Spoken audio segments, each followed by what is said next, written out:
សួស្តីពុកម៉ែបងប្អូនទាំងអស់គ្នាសូមស្វាគមន៍មកកាន់តម្រុយឆ្នោតខ្មែរប្រចាំថ្ងៃពុកម៉ែបងប្អូនទាំងអស់គ្នាសូមជួយចុច like និងសញ្ញាជាម្នាក់មួយផងដើម្បីមានភាពងាយស្រួលតាមដានតម្រុយឆ្នោតខ្មែរប្រចាំថ្ងៃសម្រាប់តម្រុយឆ្នោតខ្មែរនេះសម្រាប់ថ្ងៃទី20ខែមិថុនាឆ្នាំ2025ចឹងកុំឲ្យខាតពេលវេលាយូរយើងចូលមកមើលតម្រុយឆ្នោតយើងវិញសម្រាប់តម្រុយពីលេខអេនមានលេខ35 21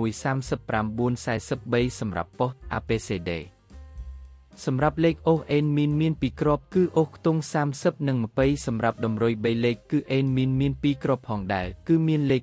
905គុណ560គុណពុកម៉ែបងប្អូនស្រឡាញ់លេខអេនអាចយកទៅផ្សងសំណាងបានចឹងតម្រុយឆ្នោតយើងក្នុងថ្ងៃនេះបានមកដល់ទីបញ្ចប់ផងដែរជូពុកម៉ែបងប្អូនទាំងអស់គ្នាយកលេខខាងអេនយកទៅធ្វើការផ្សងសំណាងហេងសំណាងល្អទាំងអស់គ្នាជម្រាបលាបងប្អូនទាំងអស់គ្នាជួបគ្នានៅថ្ងៃស្អែកបន្តទៀត